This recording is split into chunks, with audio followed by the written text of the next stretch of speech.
Kenapa sebuah bangunan itu terdiri dari tiga setidaknya? Apa aja? Pondasi, tiang, sama atap.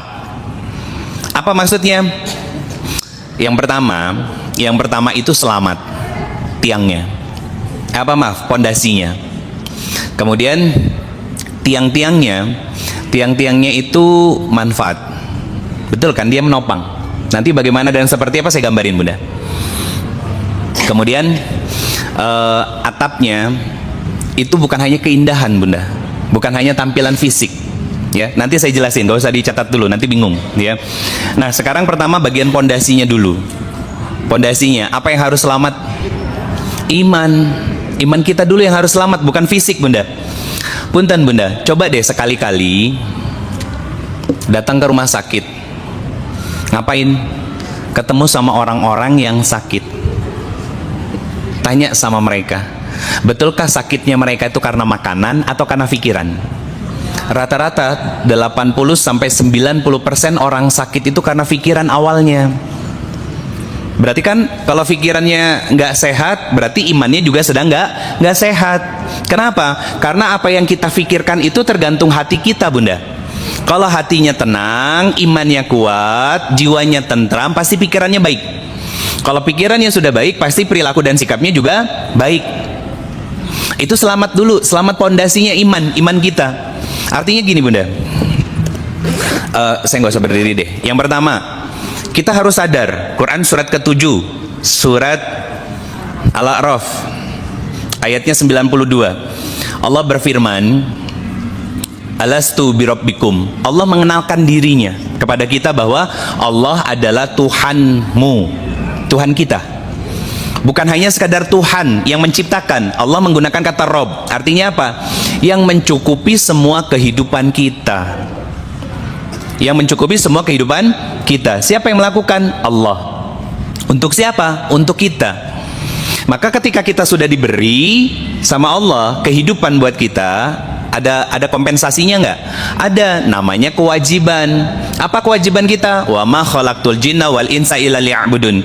Ketika kita sadar bahwa hidup kita diberikan oleh Allah, maka kita harus mengembalikan kebaikan yang Allah berikan itu dengan amal soleh. Contoh, ibu kalau di sama tetangga dikirim makanan, misalkan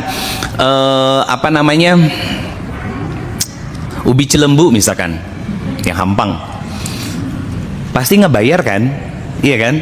Bukan cuman piring kosong kita pulangin, atau mangkok kosong, atau wawadahan kosong. Biasanya kita isi juga kan, sebagai bentuk terima kasih kita sama tetangga. Ibu, hapunten hatur lumayan ini mah, gitu kan. Nah, pertanyaan saya, kita sudah dikasih banyak hidup sama Allah Subhanahu wa taala, pondasinya kuat nggak? Nah, itu kelihatannya nanti ketika tiang-tiangnya sudah berdiri dan atapnya ada. Apa maksudnya? Ketika kita berinteraksi secara sosial, maksudnya, Bunda, sama suami, apakah kita besar manfaatnya atau justru malah besar mudorotnya?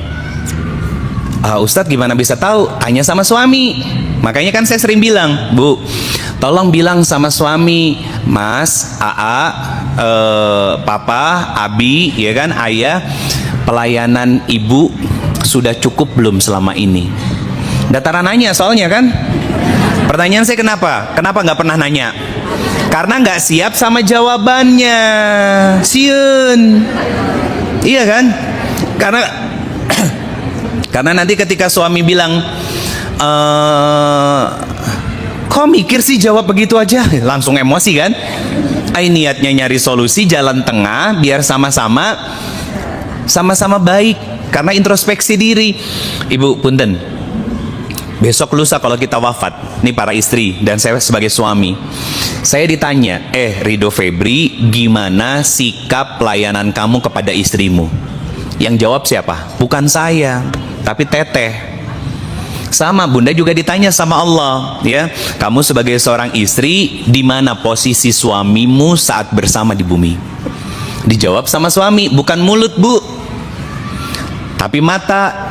Apa kata matanya suami? Ya Allah, saya sering ngelihat istri saya mukanya jarang senyum, dia kan? Yang keluarnya apa? Taring sama tanduk, gitu kan? Apalagi kalau udah akhir bulan. Terus hidungnya cerita sama Allah, ya Allah, gitu kan. Istri saya mah masya Allah cantik ya Allah kalau pengajian. Kalau di rumah dasterna bolong.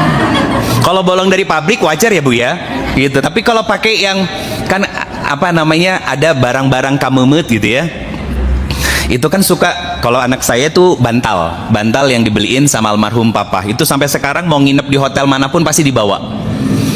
Nah itu juga hidungnya cerita, telinga juga sama gitu, cerita sama Allah, ya Allah istri saya mah gitu kalau lagi ngomong suaranya selalu meninggi, kalau dikasih tahu ngeles.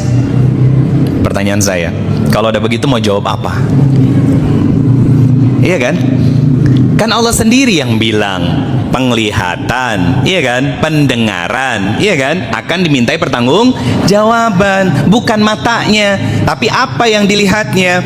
Bukan telinganya, tapi apa yang didengarnya. Itu yang akan dipertanggungjawabkan Bunda. Dan nanti yang ditanya suami yang jawab istri, yang ditanya istri yang jawab suami. Itu kan selamat Bunda. Sekarang gini, kita bisa beli kerudung bericak berinong kayak begini, duit dari siapa? Suami. Punya baju, siapa yang beliin? Suami. Bisa punya handphone, siapa yang beliin? Ongkos ke sini, mau naik online, mau naik bis atau pakai kendaraan sendiri, dari siapa? Dari suami.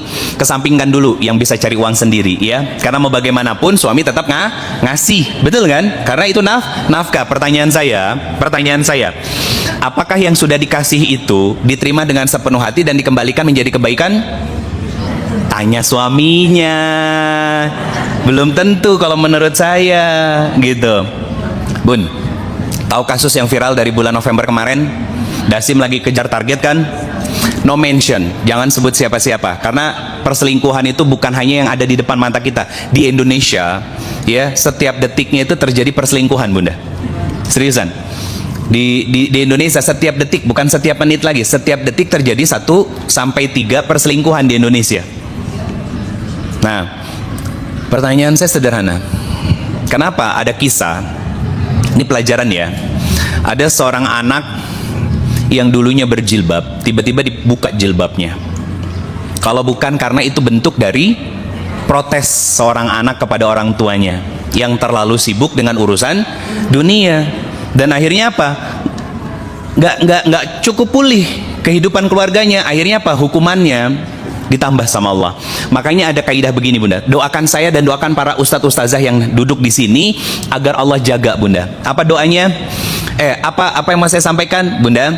Kalau sebuah aib sudah menjadi konsumsi banyak orang, berarti dibuka sama Allah, berarti dosa itu dilakukannya bukan hanya sekali atau 2 kali. Itu kata siapa? Sayyidina Ali Bunda. Makanya hati-hati Bunda sebagai seorang istri, ya kan, harus bisa menjadi pakaian. Yang namanya pakaian kan menutupi. Tapi kalau sudah ditutupi, pada akhirnya terbuka, itu bukan salah Bunda. Kenapa? Salah pelakunya, nggak mau tobat. Padahal janji Allah apa? Ini tentang pondasi iman. Allah berfirman di Quran surat 25 ayat 70 surat Al-Furqan. Ini jadi pegangan untuk kita Bunda. Apa kata Allah Subhanahu wa taala? Illa man taba wa amana wa amila amalan salihan. Orang-orang yang sadar kalau hidupnya pernah salah, kemudian mereka bertaubat kepada Allah Subhanahu wa taala, mengintrospeksi diri, taubatan nasuha, dan dengan keimanannya dia memperbaiki kehidupan mereka menjadi lebih baik lagi, lebih dekat lagi sama Allah. Yang tadinya malas ibadah jadi sering ibadah, yang tadinya malas ngaji ilmu jadi sering ngaji ilmu, yang tadinya nggak mau taat sama suami jadi makin taat sama suami, yang tadinya pelit dan sering melukai menyakiti hati istri sekarang beralih menjadi seorang laki-laki yang senang membahagiakan istri. Apa janji Allah? Faulaika yubadilullahu sayiatihim hasanah. Allah rubah yang buruk-buruknya tadi menjadi baik. Pernah ngelihat dan pernah dengar nama Freddy Budiman? Siapa? Gembongnya narkotika jenisnya ekstasi dulu. Itu gembong besarnya Bunda. Wafatnya gimana? Husnul khotimah. Berarti kan ayat itu benar.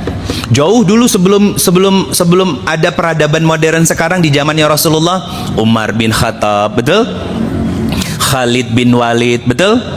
Kemudian Wahsy, ya. Wahsy siapa? Yang pernah membunuh paman dari Rasulullah Sallallahu Alaihi Wasallam. Hampir separuh dari sahabat itu punya masa lalu. Tapi ketika mereka hijrah, taubat sama Allah, memperbaiki hubungannya sama Allah. Pertanyaan saya, keburukan-keburukannya masih diingat gak sama Allah? Enggak. Yang muncul sekarang adalah prestasi-prestasi kebaikan. Contoh, salah seorang ustadz, Allah yarham, Ustadz Jeffrey Bukhari, Uji, tahu kan? Ada filmnya kan? Yang mainnya itu saya lupa, pernah ngisi bareng sama beliau, yang suaranya kayak suara Uji kan, yang jadi istrinya siapa tuh, Revalina Estemat ya kalau nggak salah ya, saya lupa pokoknya, yang jadi Umi Pipiknya. Lihat Bunda, dengan semua kehidupan di masa lalunya, ya, istrinya sabar, ya, istrinya nggak minta cerai, nggak pengen pisah, tetap ngedampingin beliau. Akhirnya apa? Kayak benda ditekan ke pegas, tahu pegas per, ditekan sekenceng-kencengnya, lompat tinggi, tinggi. Bahkan bikinin lagu, salah satunya apa? Lagu Bidadari Surga. Nah sekarang lagi ada filmnya tuh, karya produser Muslim, Bidadari Surga. Nah lagunya itu kan menggambarkan tentang ekspresi hati dari seorang almarhum Uj kepada Umi Pipik. Lihat bagaimana wafatnya beliau, se-Indonesia nyolatin Bunda. Ngelihat hari Jumat wafatnya soalnya, ngelihat Istiqlal sampai lantai atas penuh Bunda, sama orang yang berduyun-duyun pengen nyolatin beliau. Kemudian se-Indonesia sholat gaib. Kemarin Ustadz Jazir, sesepuh di Masjid Jogokarian, saya pernah ngisi sama beliau sekali dan beberapa kali ketemu sama beliau. Sikapnya tawadu'u, Masya Allah, sama yang namanya sejarah ngelotok Bunda, apalagi sejarah nasional selain sejarah Islam, sejarah pergerakan dan lain sebagainya. Lihat, Indonesia merasa kehilangan Bapak Masjid Indonesia, tokoh yang mempopulerkan saldo masjid harus 0, ya, masjid jangan digembok, itu beliau. Kebayang nggak Bunda amal jariahnya? Nah pertanyaan saya, gimana dengan saya dan kita? Itu apa yang udah kita siapin untuk wafat? Bukan hanya sekedar nanti pengen ini, nanti aduh sekarang malah logam mulia harganya udah terus-terusan naik gitu kan, gitu. Ayo nabung teh nggak kekejar-kejar padahal pengen beli gitu kan. Bukan cuman itu Bunda, itu semua hanya kesenangan dan sifatnya duniawi. Tapi Bunda ketika melihat suami, ngelihat orang tua, ya Allah bagaimana caranya ketika beliau-beliau ini masih hidup, Engkau memberikan cinta dan kasih sayangnya kepadaku karena ketaatan kepada suami dan juga orang tua. Itu fokusnya ke situ Bunda. Itu resolusi namanya. Bukan cuma sekadar pengen punya mobil bagus, ganti mobil, rumahnya diperbaharui, ya kan, anak harus sekolah di sini, tempatnya di sini dan lain sebagainya. Bukan cuma itu, capek. Tapi fokus pada iman kita sebagai pondasinya. Kenapa? Gini Bunda, kalau imannya nggak kuat, nggak kokoh, nanti tiangnya, syariatnya nggak akan istiqomah. Sob, mau contoh? Suka zikir nggak Bun? Suka ya? Pertanyaan saya, istiqomah kah? Kalau ingat ya, so berapa banyak sehari? Nyampe 10.000? Buh, kaget langsung. Ya kaget itu biasanya emang nggak sebanyak itu, gitu kan? Bahkan 1.000 sampai 5.000 aja. Oh, emang kudu segitu ya Ustadz ya? Ada yang begitu. Ada Bu yang nanya sama saya, Ustadz apa yang harus saya lakukan, amalan apa yang harus saya lakukan agar suami saya bisa jadi jauh lebih baik lagi, makin soleh ya, sayang sama istri dan gak mau selingkuh lagi. Saya kasihkan amalannya. Dari apa? Mulai bangun awal malam, sholat taubat. Kenapa harus taubat? Kita punya banyak dosa sama Allah. Selesai sholat taubat, sholat hajat. Kita punya hajat yang besar sama Allah. Apa hajat kita? Salah satunya pengen punya suami yang soleh. Kemudian baru sholat tahajud, tutup sama witir, boleh 1 boleh 3, silakan kerjain. Abis itu jangan tidur, zikir sampai menjelang subuh, ya, kerjain sholat subuh. Selesai sholat subuh, ya, kalau memang nggak ada aktivitas untuk ngebuatin sarapan buat suami dan anak-anak yang mau berangkat sekolah dan juga kerja, ya, silakan lanjutin zikir pagi petangnya. Selesai, layani suami, siapkan kebutuhannya buat dia berangkat kerja. Selesai, suami berangkat, anak berangkat, ambil wudhu, sholat duha. Langsung apa? Ustadz, apakah harus sebanyak itu? Mintanya banyak, dikasih amalannya pengennya sedikit. Coba cik sahaja. Kita manusia, Bunda. Benar kan? Nah, ada sebuah kisah, Bunda. Seorang Arab Badui. Ini boleh jadi pelajaran. Seorang Arab Badui ini datang ke Rasulullah SAW, bilang sama Rasulullah begini, ya Rasulullah, ajarin saya satu amalan yang kalau saya kerjain seumur hidup saya akan berusaha untuk tidak melepaskannya, tapi dengan amalan itu saya bisa masuk surga, nggak apa-apa deh walaupun surganya paling bawah, kata Arab Badui. Jadi bukan minta surga Firdaus, surganya nggak apa-apa yang paling bawah. Apa jawab Nabi SAW? Kerjakan sholat 5 waktu, jangan pernah putus, jaga waktunya, maka nanti Allah akan karuniakan kepada engkau surga. Kenapa Arab Badui mintanya begitu, Bunda? Amalan yang paling ringan, paling gampang, tapi siap dengan konsekuensi bakal dapat surga yang paling rendah. Itu namanya tahu diri. Ayo kita pengen surganya Firdaus, suaminya pengen soleh, anaknya pengen soleh dan soleha, hidup berkecukupan, ayo ibadah, males. Betul apa benar? Iya. Berarti kan pondasinya masih belum kuat, makanya akhirnya tiang-tiangnya goyang, reot, Bunda. Bahkan akhirnya apa? Banyak yang tiangnya jadi keropos. Pondasi itu penting, Bunda. Sama, Bunda. Apa yang harus dijaga sama kita dari tubuh kita? Yang paling utama, kaki.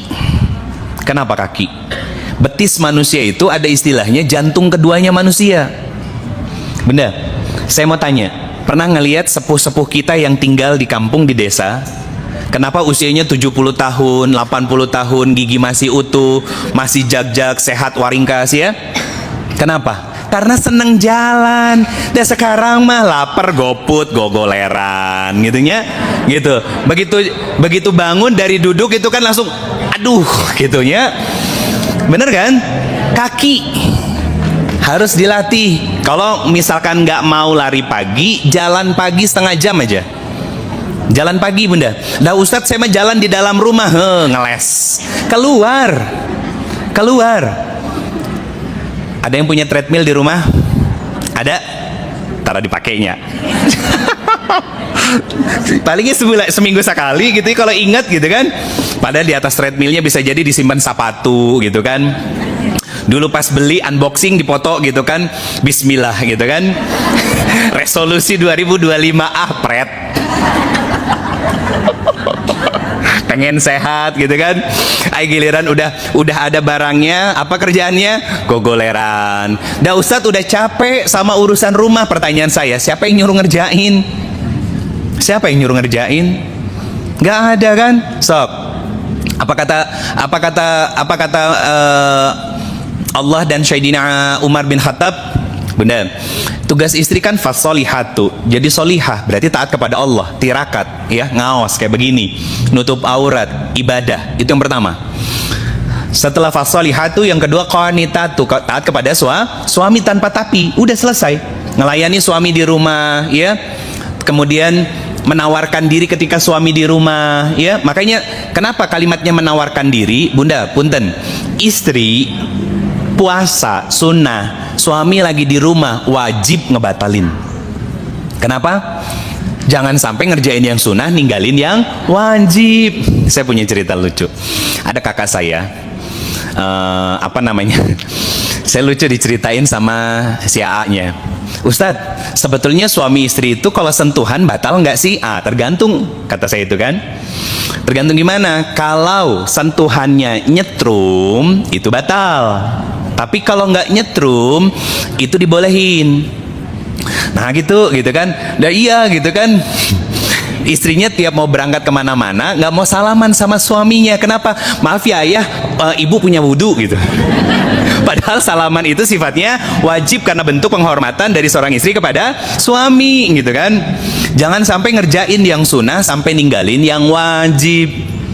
Terus saya tanya, udah beberapa bulan, sekarang masih gitu nggak? Hese Ustadz, masih kena-kena gitu. Cuman memang bertahap.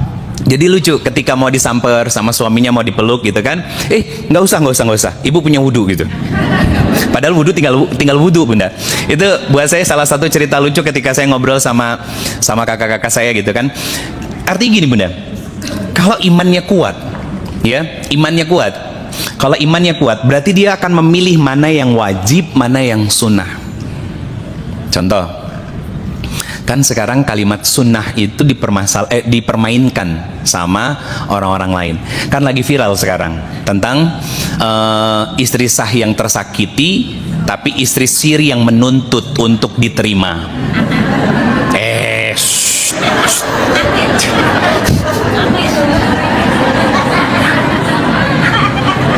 Bener kan? Salah nggak saya ngomong? Saya nggak nyebut siapa-siapa ya. Udah, cukup. Aneh kan? Coba. Istri sah yang tersakiti, istri siri menuntut untuk diterima. Pertanyaannya sederhana. Ininya dipakai tuhnya gitu. Makanya sedih, Bunda. Hati-hati ya. Hati-hati. Teteh yang masih sendiri dan atau qadarullah sekarang sedang sendiri, entah karena pisah atau suami sudah nggak ada, ya. Salah satu tugas wanita itu yang ketiga, hafizatul lil ghaib.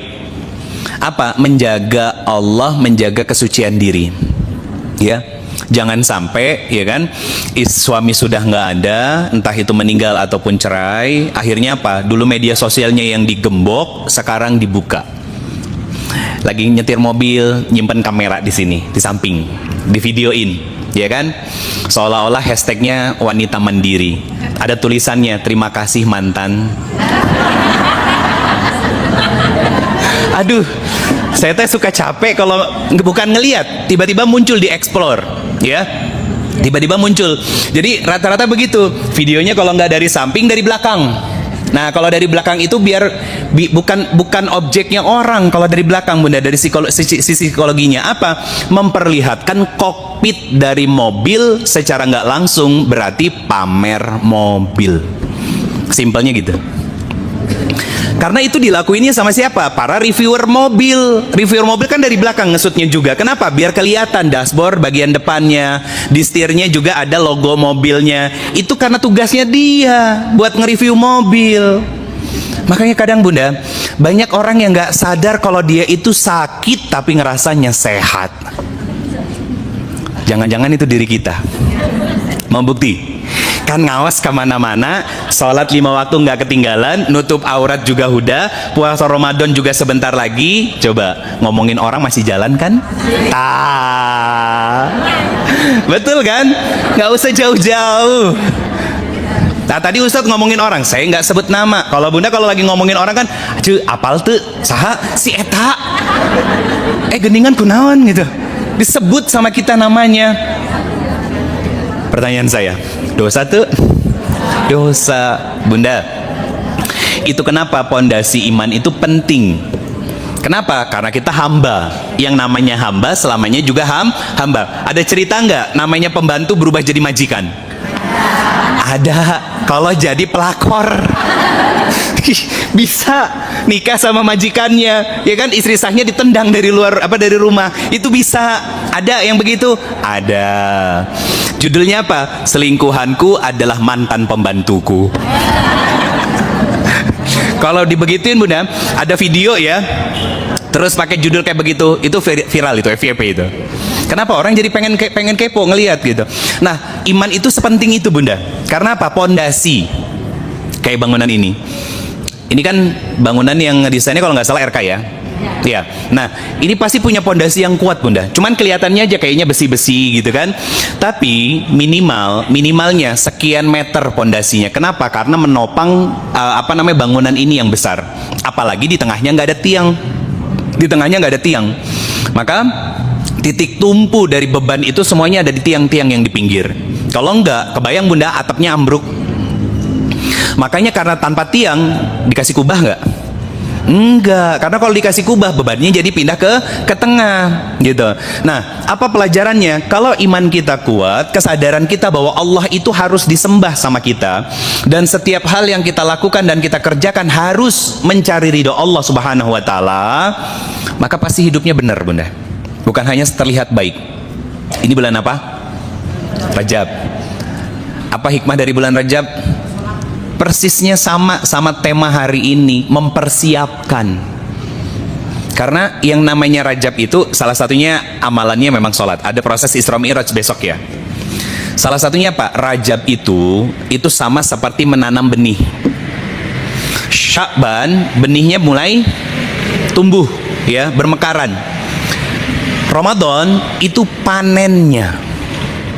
Jadi bunda, kalau di bulan Rajab kita masih bermaksiat, maka nanti Sya'ban dan Ramadan akan tetap terbiasa bermaksiat. Tapi kalau di bulan Rajab ini kita mempersiapkan resolusi untuk 1 tahun ke depan di bulan Rajab tahun depan dengan apa? Ya Allah, saya pengen istiqomah. Istiqomah ngaos, ya kan? Istiqomah duduk di majelis ilmu, istiqomah silaturahmi dan lain sebagainya. Pertanyaan saya, kalau udah punya azam dan cita-cita begitu diuji nggak? Pasti diuji. Pasti diuji. Salah satu ujiannya apa? Rasa malas untuk kita beribadah. Nah itu kalau pondasinya nggak kuat, pasti akan rusak tiang-tiangnya bunda. Kita nggak punya kesadaran bahwa saya diciptakan sama Allah cuma buat ibadah, nggak ada yang lain. Ada nggak tugas kita yang lain kecuali ibadah? Nggak ada. Menjadi wakil Allah di bumi, menjadi khalifatul fil ard, itu pun bentuk ibadah kita kepada Allah. Cuman bedanya bukan hablum minallah, tapi hablum minannas. Apa pelajarannya? Hubungan kita dengan orang-orang di sekitar kita akan baik kalau hubungan kita sama Allah pun baik. Kebayang kan? Jadi kalau kita masih suka ngomongin orang, berarti hubungan kita sama Allah juga kurang baik. Kalau kita masih suka ngejelek-jelekin orang, berarti hubungan kita sama Allah juga kurang baik. Ibadahnya gimana Ustadz? Cuman melepas kewajiban. Pertanyaan saya, apakah orang yang sholat ada jaminan bahwa dia terbebas dari kemaksiatan? Iya, kalau sholatnya khusyuk. Kan janji Allah. Pertanyaan, lihat, apakah orang yang sholat ada jaminan dia terjaga dari kemaksiatan? Jawabannya iya. Kalau sholatnya khusyuk. Kan Allah yang mengatakan, inna salata tanha anil fahsyai wal munkar. Sholat mencegah kita dari berbuat kemaksiatan, berbuat yang salah. Nah sekarang, amal soleh apa amal saleh yang banyak kita kerjakan? Amal soleh apa amal saleh yang banyak kita kerjain? Belang bentong ya. Kadang kalau lagi ingat jadi amal soleh, ya kan? Kalau lagi banyak keplesetnya jadi amal salah, ya kan? Nah, bunda, baiknya Allah apa? Dosa hanya dicatat 1, sedangkan amal soleh dicatatnya 10. Pertanyaannya gini, terus gimana Ustadz? Cara kita memperbaiki keimanan kita? Gimana caranya? Satu kata, muhasabah. Satu kalimat, muhasabah diri. So, sering apa jarang muhasabah diri? Jarang. Jarang bunda. Apa dampak dari jarangnya kita muhasabah diri? Keras hati, merasa benar, ya? Apa yang kita lakukan merasa benar. Ketika disalahin orang nggak terima, ketika dizolimin orang pengennya ngebales. Itu ciri orang yang jarang muhasabah diri, jarang introspeksi diri. Jadi bunda, sebelum kita menyusun strategi untuk tahun-tahun ke depan, evaluasi dulu 1 tahun dan tahun-tahun ke belakang. Bagaimana ketaatan kita sama Allah Subhanahu wa taala? Bagaimana bukan hanya jumlah tapi kualitasnya juga. Kira-kira amalan yang sudah kita lakukan selama ini diterima sama Allah kah, atau masih menggantung, atau jangan-jangan nggak tercatat sama sekali? Itu kita yang tahu bunda. Kenapa? Karena kan kita yang melakukannya dengan iman atau tidak, melakukannya dengan ilmu atau tidak, atau hanya sebatas melepas kewajiban. Nggak usah jauh-jauh. Pertanyaan saya, ketaatan bunda selama ini sebagai seorang istri kepada suami diterima nggak sama Allah? Belum tentu. Belum tentu. Dari mana bisa taunya seorang istri itu diterima sama Allah amal solehnya selama ini? Ketika bunda wafat lebih dulu dan suami mengatakan, ya Allah, saya ikhlas istri saya meninggal lebih dulu. Apa janji dari Nabi SAW? Terbebas istrinya dari siksa kubur, 8 pintu surga dibuka semuanya. Nah pertanyaannya, bagaimana agar kita bisa tahu bahwa suami itu sudah ridho sama kita dan ikhlas sama kita atau belum? Tanya. Itu maksudnya. Itu dialog saya sama Teteh bunda. Dan itu beberapa kali kami sampaikan. Saya tanya, Ayang bahagia nggak sama ayah? Berkaca-kaca matanya, ayah udah ngerasa cukup nggak sama bunda? Saya jawab, ya kan? Artinya apa? Teteh sudah ridho dengan saya sudah ridho dengan teteh. Akhirnya apa? Fokusnya pada tugas masing-masing. Karena apa? Yang saya lakukan selama ini ada yang dikoreksi, saya perbaiki, ya kan? Kemudian ketaatan teteh selama ini saya koreksi, kemudian diperbaiki. Fokus pada kebaikan dan amal soleh. Selesai. Nah kalau sekarang kan kita masih tanda tanya, iya kan? Bunda, susah nggak sih buat nanya sama suami? Bukan susah, males. Susah. Harusnya jawabnya enggak, itu yang saya harapin. Enggak Ustadz, ya sok atuh mulai memberanikan diri untuk ngobrol sama suami. Karena saya tahu apa yang membuat bunda malas. Kan tadi udah saya jawab, karena takut dengan jawaban dari suami. Bunda, saya dikoreksi sama teteh, ya. Yang ngingetin saya salah satunya selain guru-guru saya, selain orang tua saya, selain sahabat-sahabat saya, saudara-saudara saya, yang terdekat adalah teteh, istri saya dan putri kami. Kalau lagi diingatkan, ya, walaupun badan kerasa berat untuk ngelakuinnya, tapi di kepala saya mikirnya apa? Yang nasehatin saya bukan istri saya, tapi Allah lagi pengen memperbaiki saya. Cuman nasehatnya nggak mungkin Allah langsung ngomong sama saya. Dan saya bukan Nabi Musa. Makanya lewat wasilahnya orang terdekat siapa? Pasangannya kita. Bisa suami, bisa istri. Apa dampak dari ketika kita senang mengevaluasi diri? Salah satu bentuk evaluasi diri itu apa? Minta koreksian dari pasangan. Lihat, allazina yunfikuna fis-sarra'i wad-dharra. Punya kepekaan sosial. Tahu punya kepekaan sosial artinya Bunda? Bukan hanya senang berbagi kayak kenceleng nih lewat nih ya. Bukan hanya sekedar berbagi memasukkan uang. Hikmah lebih luasnya, kepekaan sosial itu apa? Jadi istri yang peka sama suami. Jadi suami yang peka sama istri. Bukan jadi kanebo kering. Tahu kanebo kering? Kaku. Istri datang ke suami. Ngapain? Ngasih tagihan. Iya kan? Tagihan ini, itu, dan lain sebagainya. Iya kan? Suami ngedatangin istri pas kapan? Lagi pengen. Habis itu jarang ngobrol. Pertanyaan saya, sehat rumah tangga begitu? Enggak, benar. Karena saya tahu ini ada yang salah, makanya saya bikin kelas namanya Intimate Couple Class. Kelas suami istri berbayar, iya. Tempatnya di mana? Hotel California, Bunda, di Wastu Kencana. Kenapa? Saya pingin bukan cuman rumah tangga itu ada sama ada.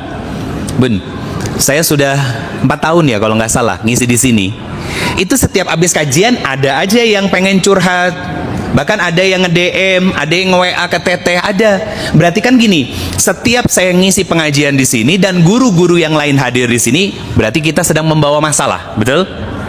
Dan masalahnya belum terurai.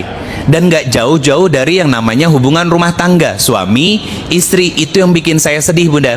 Sok catat, cek deh Jawa Barat ranking berapa perceraiannya? 2 se-Indonesia. Yang pertama Jawa Timur. Jawa Timur, Bunda. Itu udah balap-balapan aja, Bunda. Kadang Jawa Barat juara, kan dulu tagline-nya begitu ya, Jabar juara. Juara naon? Cerekna.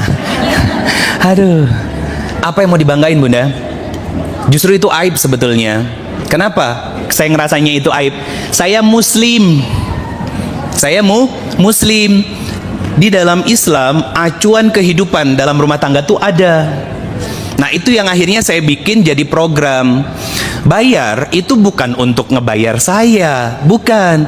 Tapi datang masuk pagi ya sampai sore. Bunda nggak perlu nge-GoFood makanan apapun. Ada coffee breaknya, ada snacknya, ada makan siangnya. Udah tinggal duduk celek sama suami belajar. Tentang apa? Satu, mental health issue. Apa? Latar belakang suami, latar belakang istri, permasalahan di dalam diri masing-masing. Pernah nggak menganalisa kenapa ada laki-laki atau suami yang cuek, keras kepala, ya? Kadang kalau marah meledak-ledak, atau kalau marah cenderung diam, aku mamah we, gitu kan? Itu ada ilmunya. Dan Islam itu mengkaji sampai ke situ, Bunda. Sama bunda sebagai seorang istri tiba-tiba ngereog sama anak, ada penyebabnya, ya kan? Dan lain sebagainya. Bagaimana mengelola dan mengontrol perasaan sebagai seorang istri, dan bagaimana seorang suami menundukkan logikanya. Baru sesi kedua ngomongin tugas suami istri, manajemen konflik ketika ada masalah, ujian bagaimana dan seperti apa. Itu yang saya ikhtiarkan bunda. Dan yang datang pesertanya bukan Gen Z milenial yang baru setahun 2 tahun nikah, bukan. Ada salah satu peserta dari kelas saya ini yang usia pernikahannya waktu itu 36 tahun. Ada di sini yang udah 36 ya bun ya? Beberapa ya? Lebih ya? Ada beberapa yang lebih. Itu masih ikutan, rambutnya udah putih semuanya. Dan sekarang apa yang terjadi? Mereka sebagai sepasang suami istri makin hangat. Istrinya makin merasa dihargai, suaminya punya kewibawaan di dalam rumah karena istrinya menghormati suaminya. Kan rumah tangga yang begitu yang kita pengen. Betul kan? Bukan kayak drama Korea atau drama Cina ya. Gitu. Ustadz, saya mah sabar. Ya alhamdulillah. Sabar kenapa bun? Sabar menunggu siapa tahu suami saya ngaku kalau dia adalah seorang CEO. Dracin kan begitu kan gayanya kan, drama Cina gitu. Bukan. Dan yang terakhir itu ngebangun bonding suami istri.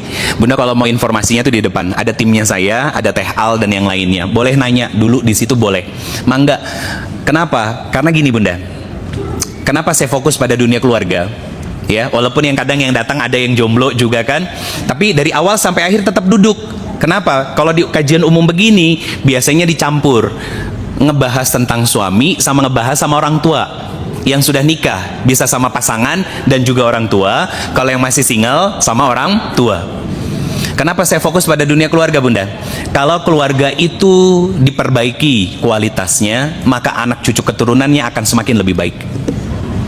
Pertanyaan saya, anak-anak kita yakin, yarhamukumullah, anak-anak kita yakin mereka sudah soleh dan solehah? Jawabannya yakin atau enggak? Kebanyakan bunda, kalau mau jujur, belum.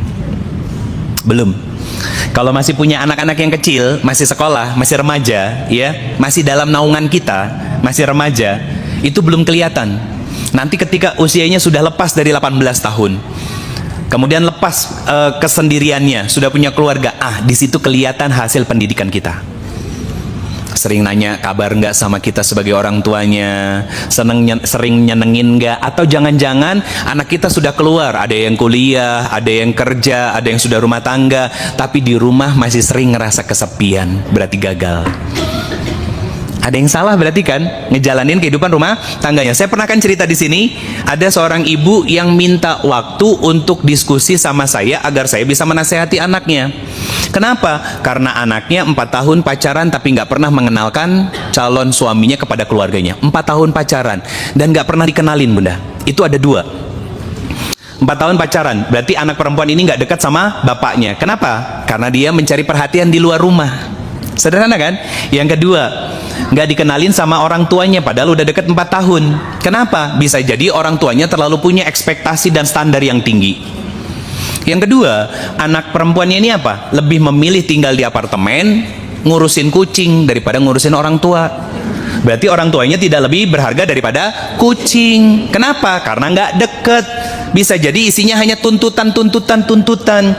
Bunda kalau punya ujian, nauzubillah min dzalik ya, dari anak, saya akan punya satu aturan. Apa? Saya nggak akan mau ketemu anaknya dulu, tapi saya ketemu suami istrinya dulu, orang tuanya. Kenapa? Anak bermasalah itu karena orang tuanya bermasalah. Dan saya cerita, siapa beliau? Orang dengan tingkat pendidikan yang mentok bunda, profesor. Pinter apa bodoh? Pinter. Berarti orang pinter tidak semuanya bisa mendidik anak dengan cara yang benar. Kenapa? Karena ilmu dunia yang dia kejar, kedudukan dunia yang dia cari. Nah bunda punya suami ya, tiap tahun gaji suami naik, setiap 2-5 tahun kedudukan pangkat suami naik misalkan. Jangan bangga kalau ternyata suami lebih banyak waktunya di luar rumah daripada di dalam rumah. Kesepian kan? Nah anak perempuan nggak dekat sama bapaknya, nanti dia akan keluar rumah cari perhatian di luar rumah, punya pacar. Dosa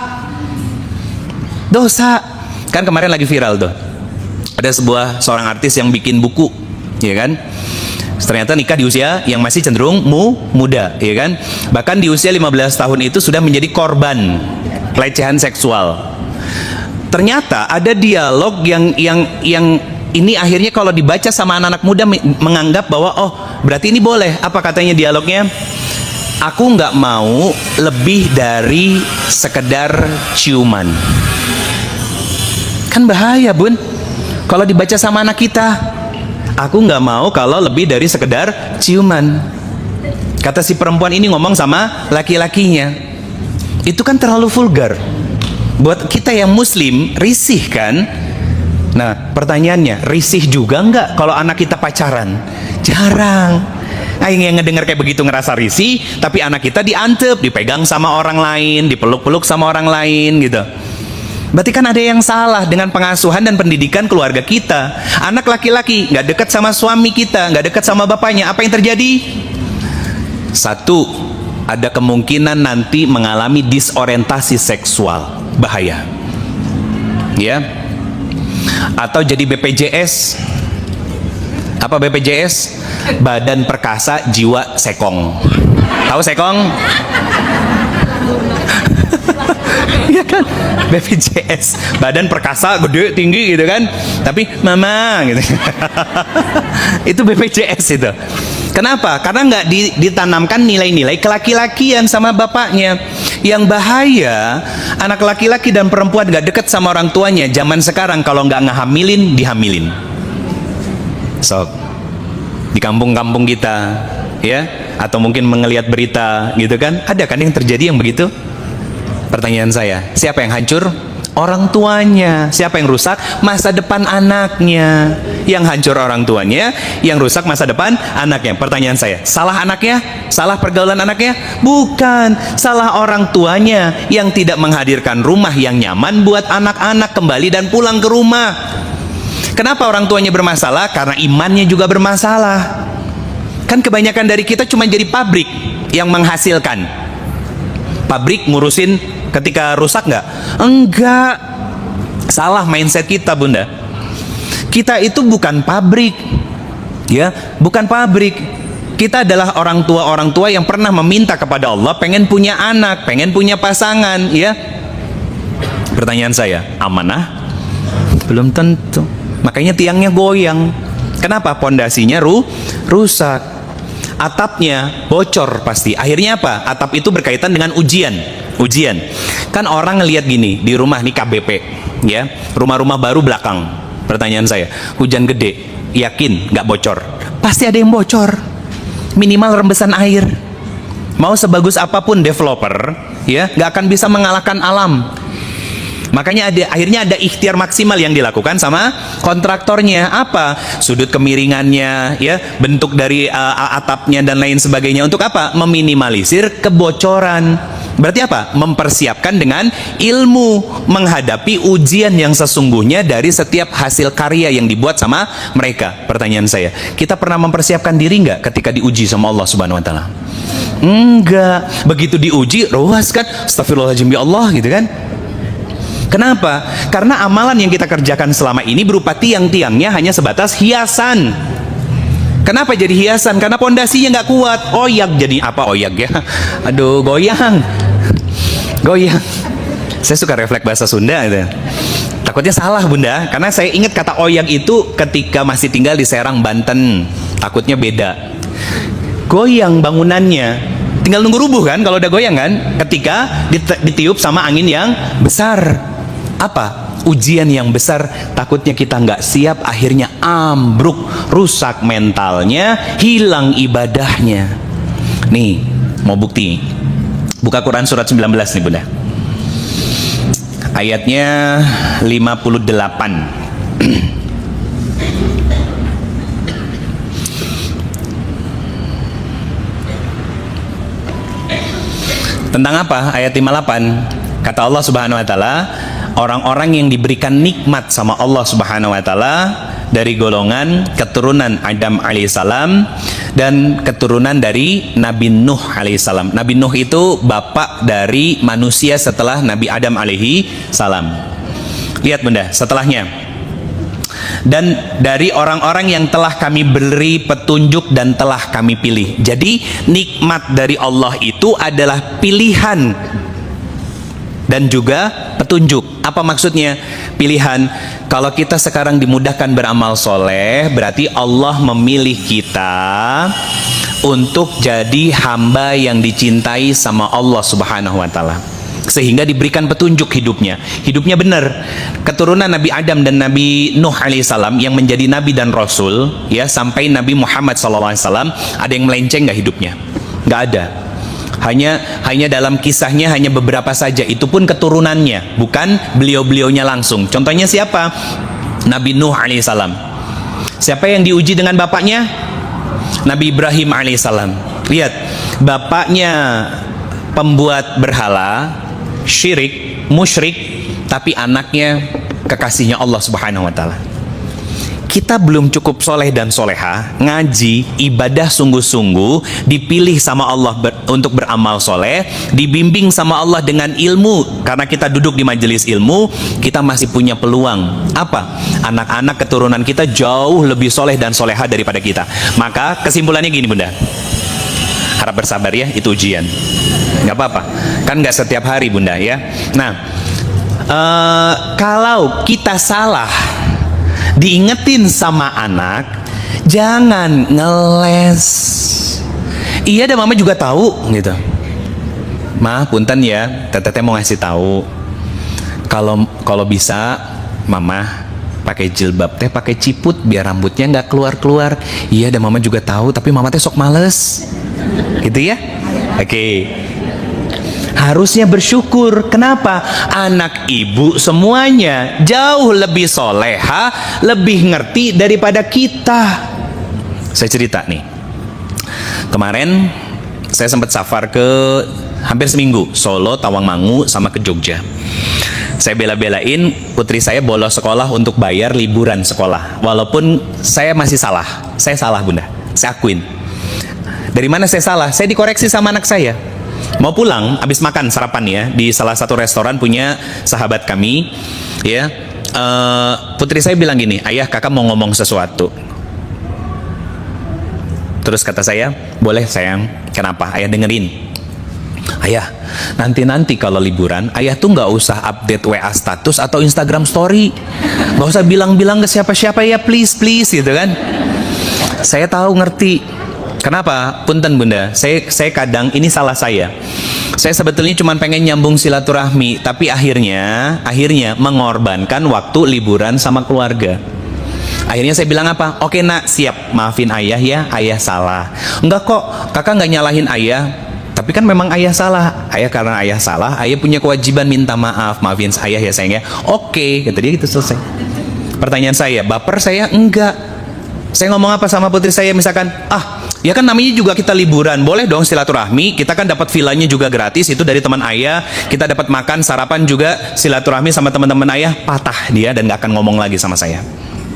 Tapi karena memang saya salah. Kenapa? Itu aturan waktunya untuk liburan, tapi saya silaturahmi, itu salahnya saya. Makanya dia komplain, saya terima. Iya, berarti dia sebagai seorang anak sudah ngerti tentang manajemen waktu.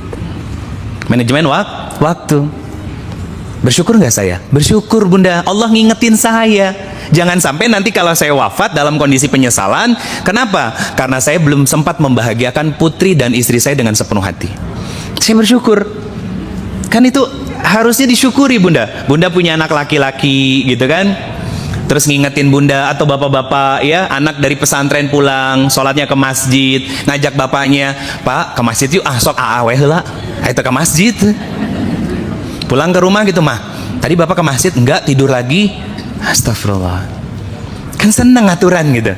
Berarti kita sukses mendidik anak di tempat yang memang penuh dengan keberkahan dan ridho dari Allah Subhanahu wa Ta'ala. Itu bunda, kalau pondasinya kuat, tihangnya bukan cuman hiasan, tapi menjadi syariat yang kita kerjakan dengan sepenuh hati, dengan kesadaran bahwa saya hamba Allah dan Allah syariatkan saya untuk melakukan ini semuanya. Sehingga apa? Nanti atapnya bukan hanya menjadi hiasan, tapi menjadi naungan ketika Allah kasih ujian dalam kehidupan kita. Contoh, ini paling konkretnya begini.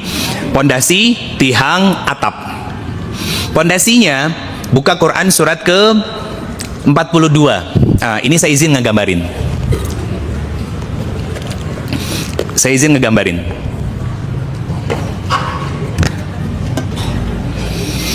Ini pondasi, ini tiang, ini atap, ya, kurang lebih begini.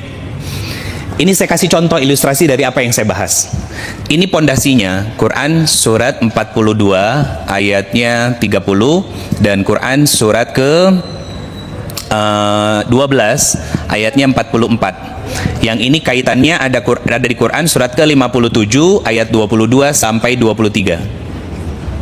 Tadi yang tentang surat Maryam ayat ke-58 belum selesai. Nanti saya jelasin lagi. Ini tihangnya, ya. Dan ini atapnya. Atapnya itu berkaitan, saya ambil atap dulu. Quran surat ke-47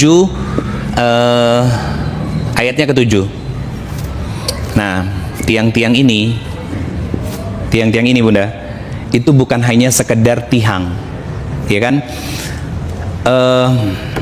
Salah satunya Quran surat ke-67 ayat ke-2 sampai 3. Jadi bukan cuma tiang, tapi bentuk konkret apa yang harus kita lakukan. Nih, pondasinya apa maksudnya? Kalau sudah kuat, dia akan sadar. Satu, Quran surat Asy-Syura ayat 30 tentang apa? Segala musibah, masalah, sakit hati, kecewanya kita karena ulah tangan sendiri. Ini pertama. Oke? Harus disadari dulu bahwa kita terlibat, pernah melakukan kesalahan yang sama. Jadi bukan semata-mata orang yang salah sepenuhnya, bukan. Tapi kita pernah juga melakukan hal yang sama. Yang kedua, keyakinan kita. Kan pondasi ini iman, betul ya? Kalau tihangnya adalah syariat, ya. Atapnya itu hakikat, bahasa sederhananya. Apa maksudnya? Keyakinan. Nah, iman itu kesadaran, artinya sadar. Apa maksudnya gini? Kata sadar kaitannya dengan ayat ini. Saya sadar saya terluka, jangan-jangan saya pernah melukai orang, membuat orang kecewa, ya. Saya sadar bahwa Allah tidak akan pernah menzolimi saya, tapi justru saya sendiri yang menzolimi diri saya sendiri. Akhirnya apa? Akhirnya dia punya kesadaran yang utuh dan sempurna bahwa Allah sudah menetapkan semua takdir-takdir dalam hidup saya adalah takdir terbaik untuk saya dari Allah. Walaupun itu yang datang kadang takdir baik, kadang takdir buruk. Kalau sudah punya pemahaman begitu, berarti pondasinya kuat. Kalau sudah kuat, maka fokus dia mendirikan tiang. Apa maksudnya? Menjadi hamba yang bertakwa di sisi Allah Subhanahu wa Ta'ala. Kalau sudah takwa, berarti hidupnya bahagia. Kenapa dia bahagia? Karena dicintai oleh Allah. Dia bahagia dan dia selalu ditemani sama Allah. Kenapa? Karena dia sadar apapun masalah yang datang, kelapangankah atau kesempitan, Allah pasti akan selalu menolong diri dia. Kira-kira kalau udah punya keyakinan begitu, kesadaran begitu, tiangnya goyang apa kokoh? Kokoh. Akhirnya apa? Ketika ujian dan masalahnya datang, dia yakin Allah akan selalu menolong saya.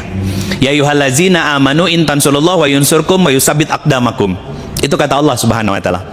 Pertanyaannya, dari mana tiga hal ini bisa menjadi bagian dari kehidupan diri kita? Salah satunya Quran surat ketiga ayat 133 134. Dikuatkan dengan Quran surat ke Az-Zumar 39 ayat 53. Ayat 53. Iya, ayat 53. Tentang apa? Muhasabah diri. Muhasabah diri. Kenapa harus senang muhasabah diri, Bunda? Evaluasi itu setahun ke belakang. Banyaknya kebaikan atau amal soleh. Kalau banyak kebaikan, jaga konsistensinya. Tapi kalau banyak keburukan, segera taubatan nasuha sama Allah Subhanahu wa Ta'ala. Artinya, mengembalikan ke setelan pabrik, mengembalikan tujuan dan arah kehidupan kita. Imannya diperbaiki. Kalau ibu-ibu kita, ya, kalau disakitin sama orang masih gampang marah, gampang kecewa, gampang sakit hati, cek kondisi imannya. Pasti sedang sakit.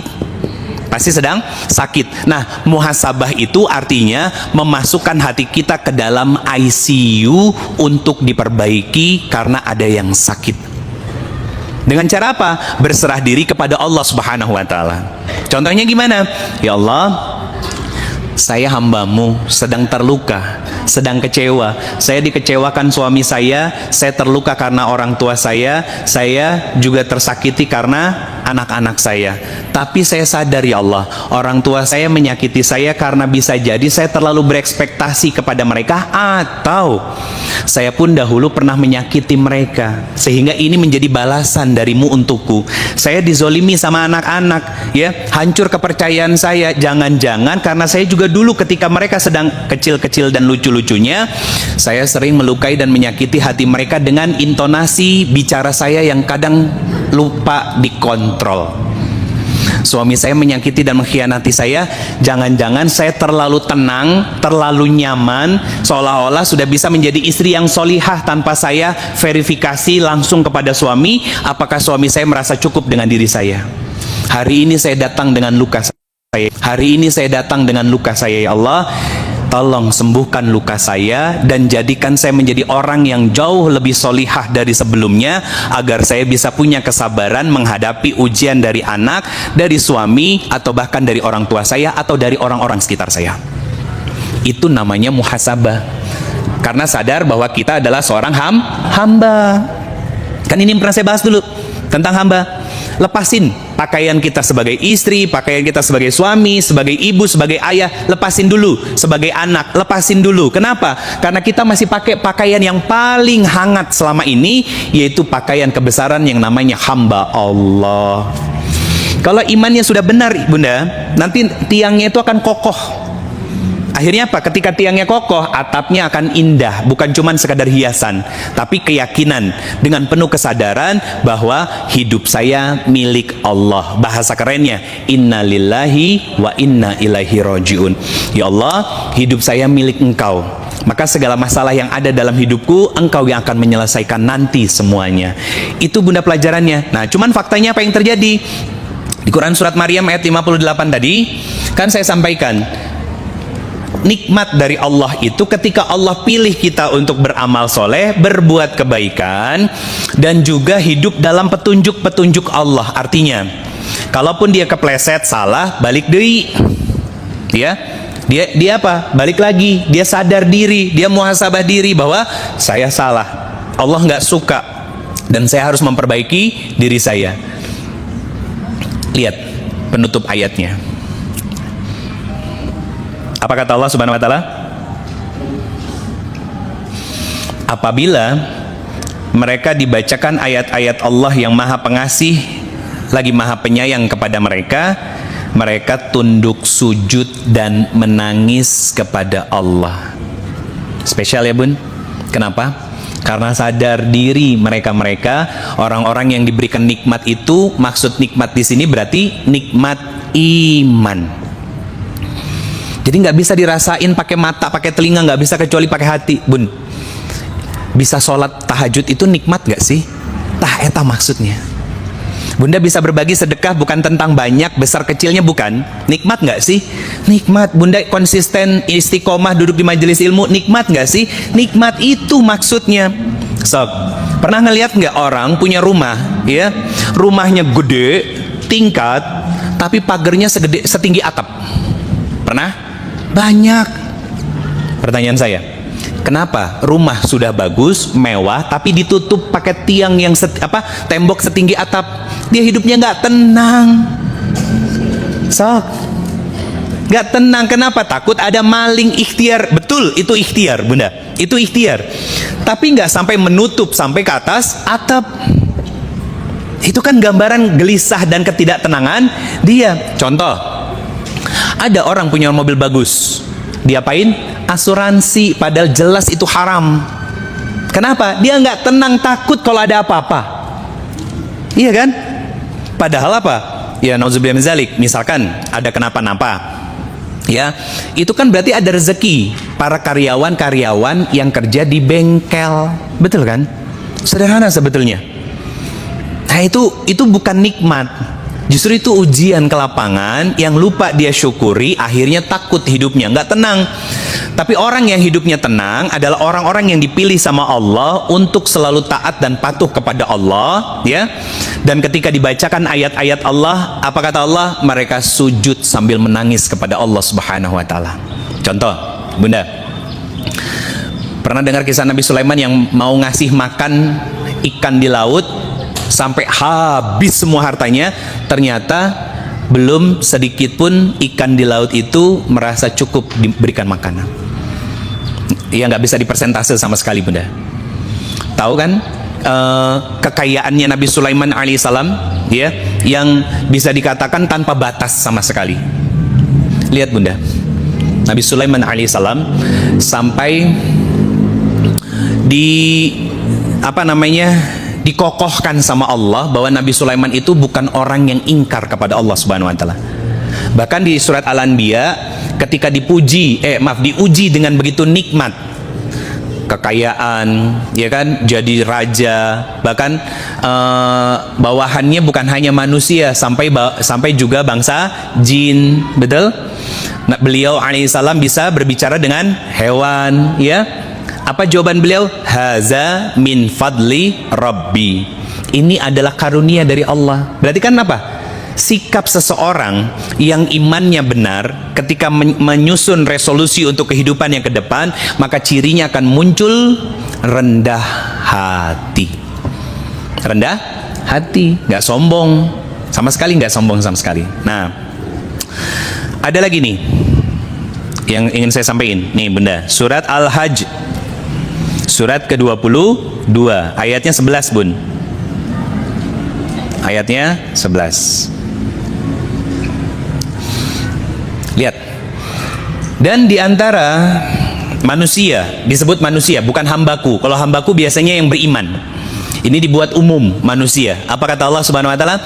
Dan di antara manusia ada yang menyembah Allah hanya di tepian, ngelepasin kewajiban doang. Apa gambarannya, penjelasannya? Lihat.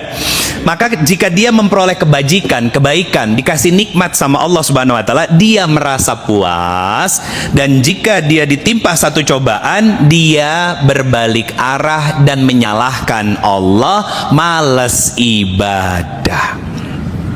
Apa ancaman dari Allah? Dia akan rugi di akhirat. Itulah kerugian yang nyata. Rugi di dunia, rugi di akhirat. Apa contohnya? Orang yang selalu menyalahkan Allah, kerugian di dunianya, hidupnya nggak tenang, selalu gelisah. Sok, punten. Contohnya, koruptor. Salat tuh, salat, zolim, iya, zolim iya.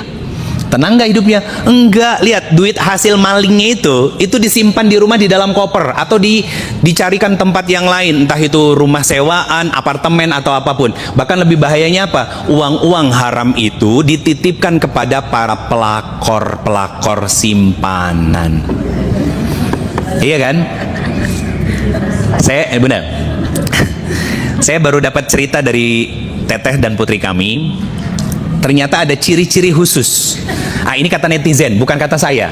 Ya, kalau pakai mobil warna anu, gitu kan, jenis mobilnya yang anu, gitu kan. Saya nggak nyebut merek karena saya nggak di-endorse apapun, gitu ya. Cuman kata netizen itu akhirnya ngambil kesimpulan tentang banyaknya model mobil begini, warnanya begini, ini ani-ani, gitu kan, dan lain sebagainya. Ada, Bunda. Ya, itu valid 100% enggak, gitu. Tapi kebanyakannya begitu. Atau gini. Ini contoh lainnya ya, ketidaktenangan. Sob, para pelakor yang berjilbab itu, yang katanya pengen jadi istri kedua, tenang nggak hidupnya? Nggak tenang. Suaminya tenang nggak hidupnya? Nggak tenang. Itu baru hukuman di dunia, belum hukuman di akhirat. Jadi hukuman di dunia itu berupa ketidaktenangan, gelisah, was-was, sering overthinking, baperan. Itu hukuman di dunia. Kenapa? Karena keluar dari petunjuk Allah. Dan kita tidak dipilih oleh Allah untuk menjadi hamba-hamba yang dekat sama Allah Subhanahu wa taala. Akhirnya apa? Resolusi hanya sekedar resolusi semata, tanpa ada solusi perbaikan di dalam diri kita dalam kehidupan kedepannya. Akhirnya pondasinya nggak kuat, tihangnya cuman hiasan, atapnya gampang rusak. Kalau udah kayak gitu, tinggal nunggu ambruknya. Banyak orang yang akhirnya ambruk, banyak, Bunda, banyak.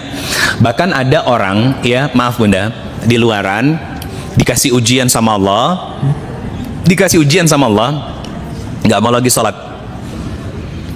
Kalau perempuan buka jilbab, misalkan cerai, ya kan, ngerasa bebas, akhirnya perempuannya buka jilbab. Itu sudah dibiarin sama Allah. Sudah dibiarin dalam kesesatan. Sudah dibiarin dalam kesalahan dan kemaksiatan. Sama, bunda juga kalau lagi ada masalah, dikasih ujian, kan masih atap, ya. Kalau nggak punya keyakinan dan bukan Allah yang dicari, berarti kita berjalan di atas kesalahan dan kesesatan menjauh dari Allah. Kenapa? Karena ketika ditimpa masalah, kita membelakangi dan justru malah berbalik arah, menjauh dari Allah. So, lihat diri kita. Kalau lagi ada masalah, apakah selalu curhat dan cerita sama Allah? Misalkan lagi ada masalah, tiba-tiba nggak harus sholat, bunda. Ya, memang lebih bagusnya sholat. Tapi kan kondisinya nggak selalu memungkinkan kita untuk selalu sholat. Ya, tiba-tiba dapat ujian. Lihat, apa yang keluar dari mulut kita itu gambaran kualitas hati dan iman kita. Begitu dapat pukulan, dihantam ujian, astagfirullah ya Allah, maaf, saya mungkin salah, mungkin ada kesalahan saya. Hati tuh nggak enak ya, perih, ya sakit, tapi yang ditujunya Allah. Allah senyum tuh saat itu. Allah senyum saat itu. Kalau udah begitu, biasanya kita badannya ditahan sama Allah untuk melakukan sesuatu yang buruk. Pernah ngalamin? Jadi ketika disakitin orang, ya, badan kita memilih untuk tidak membalas, tapi hati kita tenang dan terus menyebut nama Allah. Bukan curhat sama besti, bukan. Pernah ngalamin hal kayak gitu? Itu berarti kita sedang dipilih sama Allah dan diberikan petunjuk sehingga Allah tahan fisik dan tubuh kita untuk tidak melakukan sesuatu yang Allah tidak suka. Kalau pernah ngalamin begitu, jaga konsistensinya, bunda. Jaga konsistensi.